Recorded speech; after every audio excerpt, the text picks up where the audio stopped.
예, 어제 국회에서는 윤석열 대통령의 시정연설이 있었습니다. 그리고 그 연설 전에 대통령과 오부요인 여야 지도부가 모여서 짧은 환담회를 가졌어요. 이 자리에서 대통령과 이재명 당대표가 취임 후 처음으로 소통하는 시간도 가졌죠.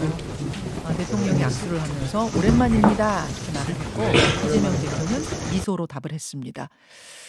이 장면을 협치의 시작으로 봐도 될까요?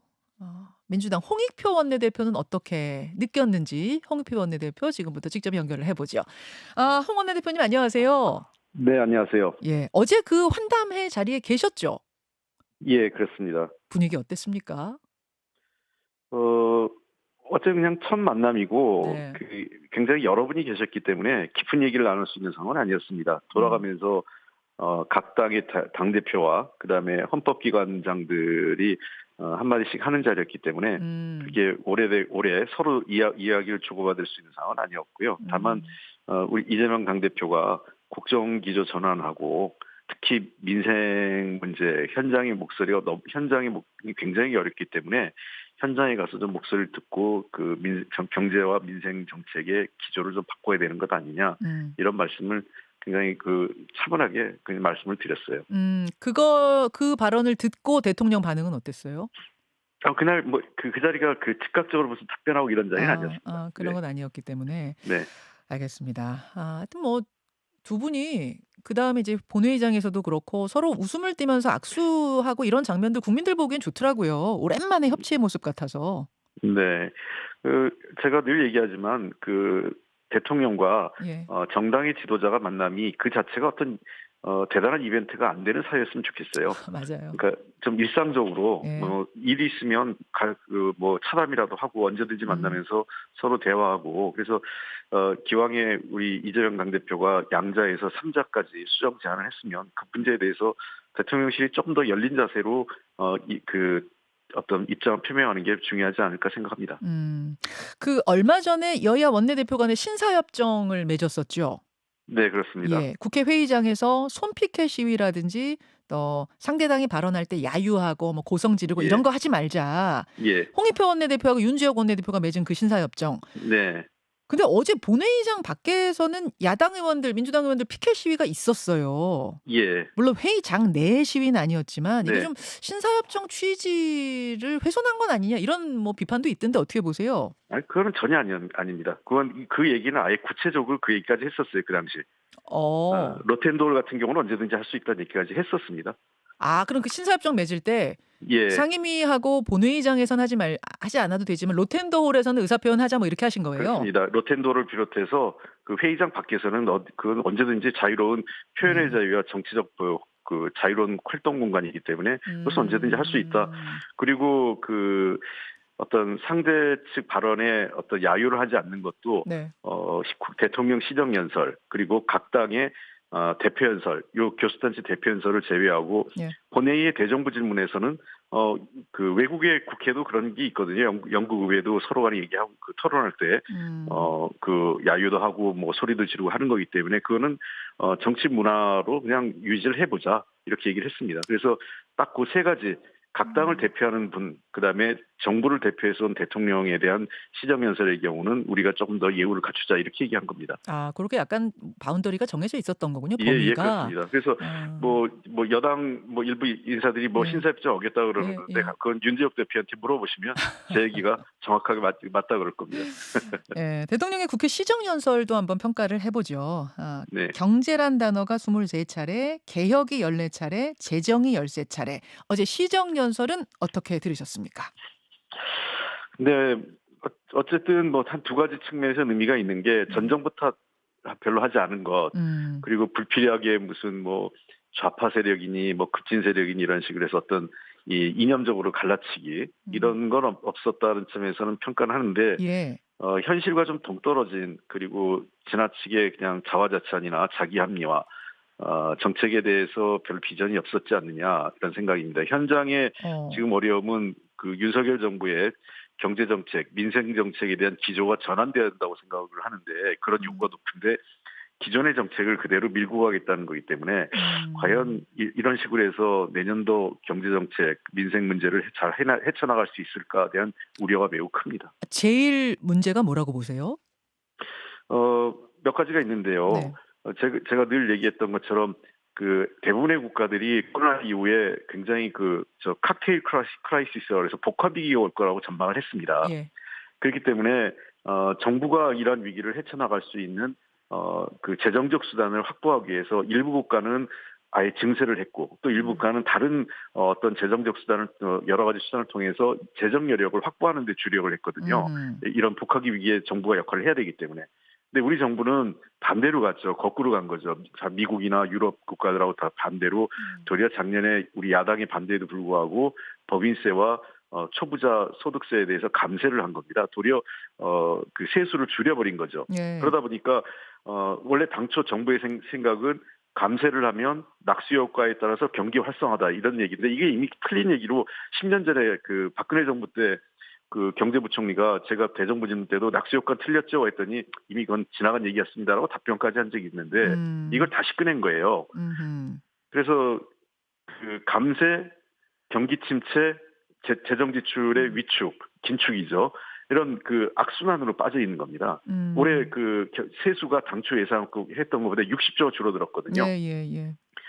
그러면 어떡하겠어요? 내년에도 결국은 정부가 뭐 재정 건전성을 위해서 긴축하는 게 아니라 쓸 수 있는 돈이 없기 때문에 쓸 수 있을 만큼 돈을 지출하기 위해서 그 긴축을 하게 된 겁니다. 그러니까 저는 굉장히 우려스러운 건 이런 악순환에 빠질 우려가 높다라는 거고요. 두 번째는 R&D를 비롯해서 또 기후 변화, 예. 인구 위기 이런 등의 미래에 대한 예산이 전혀 없어요. 준비가 안 돼 있고 또 민생 예산이라고 해서 소위 청년 일자리 그다음에 우리가 얘기하는 지역 상품권 문제 예. 그다음에 뭐 여러 가지 그 복지와 관련된 예. 정책에 있어서 사실은 굉장히 말은 그렇듯하게 하셨지만 제대로 내용을 갖춰 있지 않습니다. 전년보다 예산이 알겠습니다. 줄고요. 그런 부분들. 예, 민생과 관련돼서도 굉장히 말과는 다르게 부실한 예산이다 이렇게 보이는 겁니다. 지금 이제 이런 부분들이 아마 예산안 논의할 때 민주당에서 문제 삼을 부분이 아닌가 지금 엿볼 수가 있는데 알겠습니다. 민주당 홍익표 원내대표 만나고 있습니다. 어제 뭐 시정연설에서 언급된 건 아닙니다만 여의도에서 가장 떠들썩했던 이슈는 김포시의 서울시 편입 문제가 아니었을까 싶어요. 이른바 메가 서울론.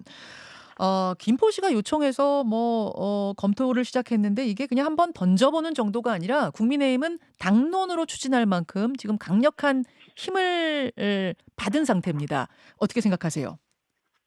저는 근데 좀 아쉬운 게 예. 이런 식으로 좀 그 정략적으로 선거를 앞두고 포퓰리즘적으로 이런 문제를 제기하는 것은 매우 부적절합니다. 포퓰리즘 정략적이라고 느끼시는 겁니까? 네, 그렇습니다. 이게 준비가 안 됐거든요, 전혀. 충분한 검토가 이루어지지 않고 의견 수렴도 제대로 이루어지지 않은 거고요. 그냥 일단 던진 거거든요. 정치권에서 이슈를. 예. 그러니까 이렇게 되면 당장 김포시 내에서도 서울 편입을 찬성하고 반대하는 분들은 나뉠 겁니다. 예컨대 그 쓰레기 매립지가 인근에 있는 지역 같은 경우는 자칫 이제 서울의 쓰레기를 받을 수밖에 없는 상황이 되는 거죠. 김포 지역에 지금 예. 그 김포 지역에서 서울의 쓰레기 매립을 반입을 금지시켰지 않습니까? 더 이상 못 받는 걸로. 근데 서울 편입이 되는 순간 쓰레기 매립을 서울시 걸 받게 되는 거죠. 그러니까 쓰레기 매립지로부터 멀리 떨어져 있는 지역은 찬성률이 높을 거고요. 쓰레기 매립 지역에 계신 분들은 도리어 이러면 우리 또 영원한 이제 그 서울 쓰레기를 다 받게 되는구나. 이런 그 불안감이 계실 거예요. 그러니까 지역 내에서도 지역 상황에 따라 갈립니다. 또 경기도와 서울의 이해관계가 당연히 다르죠. 그다음에 서울시 주민들도 생각이 다르실 거예요. 김포를 받는 게 우리한테 유리할지. 또 만약 김포만 받게 되면 지금 벌써 여당에서 나오는 얘기가 과천, 의왕, 광명, 남양주 등등 다 나오지 않습니까? 그러면 성남 그러면 서울의 인근의 도시를 다 붙인다. 과연 이렇게 갔을 때 그러면 김포는 되고 다른 데는 안 되고 이럴 수 있을까 싶은 거죠. 네. 사실 수도권으로 출퇴근이 더 많은 거는 제가 알기에는 김포보다도 일산이나 이런 쪽이 훨씬 더 많으세요. 그러니까 그런 생활권을 기준으로 해보면 다른 지역이 더 우선이 될 수도 있고, 그래서 이런 문제에 대해서 던질 때는 굉장히 신중하고 지역에 충분하게 그 지역 주민들의 의견 또 해당 음. 그 당사자인 서울시와 경기도의 지자체 간의 협의 조정들을 거치면서 정치권이 수용을 해야 되는 게 해야 되는데 네. 반대인 거죠. 그러니까 정치권이 던지고 지방자치단체들은 한 번도 검토된 적이 없는데 이게 뭐지 이런 상황이 되는 거고. 그러면은 그 저 예. 원내대표님 일단 뭐 예. 정치적인 유불리 이 시점의 문제를 떠나서 이 김포를 서울로 편입한다는 아이디어 자체에 대해서도 문제가 많다, 우려된다 이쪽이세요? 아니에요. 저는 그렇게 생각은 아니 이 던지는 방식이 절차적으로 문제인 아 거고요. 절차와 방식 예. 시기의 절차의 문제다? 문제 근데 그게 문제고 두 번째는 예. 이런 방식으로 해서 하기보다는 저는 그래도 책임 있는 여당이고 여당의 당대표가 되면 예. 국토 대전략 차원에서 얘기를 해야 됩니다. 그건 어떤 예를 말씀이실까요? 들면 예. 우리 당은 이미 이런 문제에서 적극적으로 논의할 생각이 있어요. 그 우리 당은 전에부터 부울경 지역 또 음. 호남권 등에서 지역 균형 발전과 미래 예예. 사회를 대비해서 메가시티를 주장해 그런 왔습니다. 곳들이 꽤 있죠. 메가시티. 그렇습니다. 네. 예. 우리가 먼저 해왔던 내용이었고요. 그래서 그렇다면 국토 전체를 놓고 어떻게 할 거냐 하는 얘기를 하면서 얘기를 해야 되는데 김포를 서울에 붙이느냐 마느냐로 하면 논란 자체가 매우 협소해지고 음. 아무런 미래 전략이 없는 얘기가 되는 겁니다. 이건 지역 이기주의만 부추기게 되는 거고요. 전체적인 그러니까 전국 지도를 놓고 어디를 묶고 그렇습니다. 어디를 예. 떼낼지 그렇게 논의하는 거라면 찬성이다. 그렇습니다. 그리고 또 하나는 그렇게 되면 알짜 도시들을 다 서울로 가면 경기도는 어떻게 됩니까? 경기도는 예. 나머지 경기도 도민들은 그냥 국민의힘은 버리겠다는 건가요? 음. 그러시는 않을 거 아닙니까? 그렇게 될 경우, 그래서 저는 기존에 지금 우리가 그 광역 시도구, 그 다음에 시군구, 읍면동이 행정체계까지 네. 전면적으로 개편하는 걸 검토해 볼 필요가 있다고 생각해요. 아예. 알겠습니다. 예, 여러 차례 지금 알겠습니다. 행정체계 개편 얘기가 나오기 때문에 저는 김포시만 따로 떼서 뭐 총선 전에 거기만 서울시로 편입하는 문제 논의하고 이렇게 한다면 반대다. 예, 그렇게 하는 게 아니라 저는 우리 당은 이미 준비하고 있고요. 전체적으로 행정 대개혁을 한번 제안하고 여당과 협의해 볼 생각입니다. 행정 대개혁. 총선 얘기가 나온 김에 조금 이어가 보죠. 국민의힘에선 지금 혁신 작업이 진행 중입니다. 아까 이뉴한 위원장하고도 얘기 나눴습니다만 기득권 포기, 희생, 공정 이런 키워드를 혁신위가 계속 준비하고 있다고 해요. 민주당은 강서 보궐선거에서 크게 이겼으니까 조금 여유가 있는 편인가요? 어떻게 보세요? 그렇지는 않습니다. 음.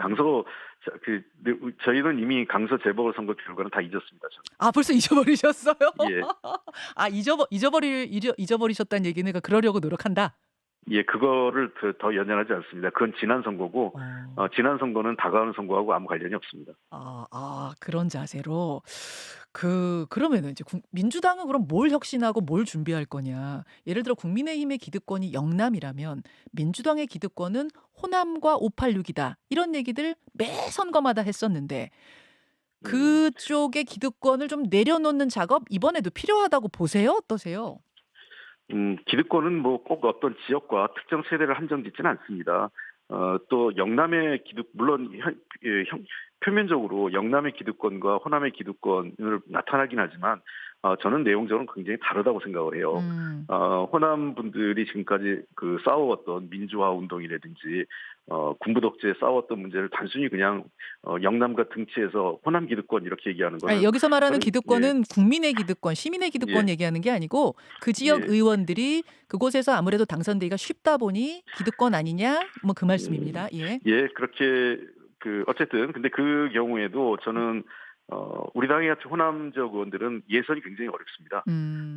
국민의힘 같은 경우는 영남 지역에 굉장히 전략 공천 내려꽂는다는 얘기를 많이 하는데 우리 호남의 지역 당원들이 굉장히 많습니다. 권리 예. 당원이 수가 예예. 우리는 제일 많은 지역이 호남 지역인데 예. 이 지역의 권리 당원들께서는 전략 공천을 싫어하십니다. 음. 자신들의 손으로 경선을 통해서 뽑기를 원하시기 때문에 예. 지금 호남의 의원들이 기득권이라는 건 약간 지역의 권리당원의 눈높이에서 우리 현역 국회의원들이 제대로 하고 있느냐 이런 불만은 좀 있으신 것 같아요. 그래서 음. 권리당원과 우리 지지자분들께서는 경선을 통해서 공정하고 투명하게 경선만 시켜주면 네. 자기들이 호남의 지역 일꾼들을 자신들의 손으로 선택하겠다 이런 정서를 갖고 계십니다. 그래서 아. 우리 당의 핵심은 공정성과 투명성. 입니다. 그러니까 공정하고 투명하게 공천 과정을 관리하는 것이지, 예. 누구를 배제하고 어떤 특정인을, 정략적으로 또 어떤 뭐 지도부하고 관계 때문에 누굴 밀어내고 이런 것 자체를 하지 않습니다. 그럼 저희는 뭐 예를 이 들어서 예. 중진들 뭐 3선 이상 중진은 어디로 옮겨라, 험지 출마해라, 뭐 586 용퇴해라 이런 것들은 이번에 없는 거예요? 그런 문제들은 자발적으로 일어나게 될 거예요. 누가 아. 하라고 해서 하는 게 아니라 아마 제가 아시다시피 기존 지역구에서 좀 어려운 지역구에 제가 옮겼는데 원내대표 홍 대표님이 진짜 자진해서 험지 예, 출마하셨잖아요. 예. 예. 예, 근데 저보고 누가 그렇게 하라고 강요했으면 절대로 안 했을 겁니다, 저도. 정치인은 예. 본인이 선택하고 본인이 결정하는 겁니다. 예. 책임지고요. 그래서 만약에 이제 내년 한 1월 달쯤 가서 전체적으로 선거 전략이나 구도가 나오고 예. 우리 당에 어떤 과제가 생긴다면 음. 자발적으로 헌신하고 희생할 분들이 저는 있으실 거로 봐요. 우리 음. 당의 많은 그 의원들이 지금까지 그렇게 해오셨고요. 언제든지. 알겠습니다. 국민의힘 혁신위처럼 뭐 영남스타 중진 의원들 이렇게 가시오 이런 건 없을 거란 말씀이시군요. 예, 강제적으로 저희들이 하고 그러진 않습니다. 왜냐하면 저희의 다 수도권에 쉽지 않은 지역에서 지금 하고 계시기 때문에 음. 수도권에서 공정하게 경선하고 투명하게 공천 과정을 관리하는 게 저희들의 가장 중요한 혁신이라고 생각합니다. 근데 비명계에서는 당이 진짜 화합하려면 공천의 권한 가진 사무총장, 조정식 사무총장 교체해야 된다. 왜냐하면 당직자 전원 사퇴할 때 얼마 전에 조정식 사무총장 사표만 반려하지 않았냐. 그거는 친명 유리하게 공천 작업하겠다는 어떤 시그널 아니냐. 이렇게 좀 네, 의심들을 하시더라고요. 어떻게 보십니까? 그 사실관계가 다른데요. 그 전원이 유임됐습니다, 사실은. 그 당직자들이요. 그다음에 김민석 정책위 의장 경우에는 예. 그 당시에 사표를 냈는데 이분이 예. 이후에 원내대표 경선에 나갔잖아요. 예, 예. 그랬기 때문에 본인이 유임을 절대로 난 할 수 없다. 그래서 바뀐 겁니다. 원래 음. 유임을 제안을 했는데 당대표께서 아, 그래요. 예, 김민석 그 정책위 의장은 내가 원내대표 출마까지 했는데 어떻게 다시 아무 일 없는 시 정책위장을 하겠습니까? 예. 저는 정말 고사하겠습니다. 해서 바뀐 거고요. 예. 그리고 두 번째 아까 제가 말씀드렸지만 우리 당은 이해찬 당대표 시절에 시스템 공천이 자리 잡았습니다. 음. 그건 다 아실 거예요. 지금 소위 비명계라고 하는 분들이 그 당시 이해찬 대표 시절에 주요 당직 갖고 계셨고 최고위원회 하셨기 때문에 어떻게 되는지 아는데 사무총장이 누가 된다고 해서 이렇게 저렇게 좌지우지할 수 있는 자리가 아닙니다. 그렇게 거꾸로 얘기하면 그러면 그 음. 전제가 사무총장이 부당하게 어떤 공천 과정에 개입할 수 있다라는 것을 인정하는 거 아니겠어요? 아마 이제 이런 것 같더라고요. 지금 시스템 공천 맞는데 그 공천 그러니까 경선 들어가기 전에 어디를 전략 공천 지역으로 할 것인가라든지 뭐 네. 요렇게 좀 조정할 수 있는 권한들이 있지 않습니까? 그런 곳에서 뭔가 불이익이 있지 않겠느냐? 뭐 자객 공천 뭐 이런 것들 조금 비명계에선 의심하시는 것 같더라고요. 그 전략공천이라고 하는 데는요, 예. 그 대상자가 없는 지역입니다. 나갈 분들이. 그러니까 예를 예. 들면 전략공천 지역은 몇 가지죠. 예를 들면 이제 예를 들면 서대문구 같은 경우 이제 전략공천 지역이 될 가능성이 높겠죠. 음. 왜냐하면 우상호 의원이 내려놓은 자리 내려오는 아니겠습니까? 시죠. 예. 예, 그런 경우에 그럼 전략직으로 묶어서 여기를 외부에서 영입한 분을 넣을 건지 음. 아니면 지금 현지에서 좀 활동하고 계신 분들 간에 경선을 할 건지를 결정하는 거거든요. 음. 그런 정도 그런 게 많지가 않아요. 그런 게 음. 한 20개 안팎일 거고 대부분의 지역은 현재 활동하고 계시는 현역 의원과 지역위원장 또 도전자들 간에 네. 공정하고 투명한 경선을 관리하게 될 겁니다. 알겠습니다. 조정식 사무총장 교체 이런 거는 전혀 염두에 두고 있지 않다는 예, 그렇습니다. 말씀이시고 그리고 자객공천이라는 게 말이 안 되는 게 자객공천은 당대표가 의지를 갖고 하는 건데요. 예. 지금 대부분 이재명 대표 가깝다고 얘기하는 거는 신인들이 정치 신인이나 도전자들이 자가 발전이지 전혀 이재명 대표하고 연관되어 있는 분들은 없습니다. 아, 그렇습니까? 알겠습니다. 마지막으로 하나만 확인해 주세요. 그 대통령이 한동훈 장관 파면해야 된다. 그렇지 않으면 네. 민주당이 탄핵안 발의하겠다. 이게 이제 민주당 입장이었는데 지난번에 원내대표님 나오셨을 때 국감에 일단 집중하고 국감 예. 끝나면 그때 판단하겠다 그러셨어요. 예, 예, 그렇습니다. 국감 끝났습니다. 이제 논의에 들어가는 겁니까? 여러 가지 지금 한동훈 장관을 포함해서 외에도 여러분들의 문제가 같이 검토되고 있습니다. 여러분들이요? 네. 여러 그래서 장관이요? 여러분이라고 몇몇 분들을 그러니까 지금 저희들이 검토 중에 있고요. 어. 그래서 도리어 한동훈 장관보다 좀 더 우선순위가 있는 분도 있고 해서 그런 분들에 대해서 저희가 꼼꼼하게 지금 내부적 TF에서 검토 예. 중에 있습니다. 아, 그러니까 이 한동훈 장관 탄핵안 발의뿐만 아니라 다른 한동훈 분 장관을 하겠다고 아직 결정한 건 아니고요. 예예. 예. 제가 지난번에도 검토하겠다 그랬지 않습니까? 예예. 그래서 뭐 국감 중에도 별도로 검토를 계속 해왔고요. 예.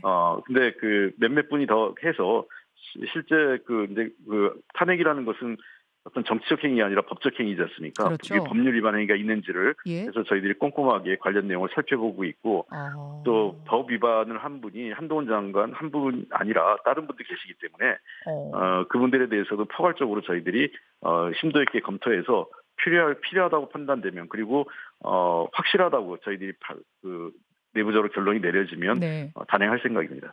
몇 분에 대해서 다 검토 중이고 검토 시작할 것이다 그런 말씀이세요? 그렇습니다. 다 국무위원입니까? 제가 다 말씀을 못 드리겠고요. 그래서 뭐 다 하겠다는 얘기는 아니고요. 네. 그 얘기가 예. 검토 중인 사람이 몇 분이 그렇죠, 있다라는 그렇죠, 겁니다. 그렇죠. 네, 네. 알겠습니다. 그래서 여기까지 뭐 오늘 그중에서 일부일지 뭐 다일지는 그 상황에 따라서인데 일단은 저희가 몇몇 분을 검토하고 있다 이렇게 말씀드리겠습니다. 여기까지 오늘 말씀 듣죠. 홍익표 원내대표님 고맙습니다. 네, 감사합니다. 김현정의 뉴스쇼는 시청자 여러분의 참여를 기다립니다. 구독과 좋아요, 댓글 잊지 않으셨죠? 알림 설정을 해두시면 평일 아침 7시 20분 실시간 라이브도 참여하실 수 있습니다.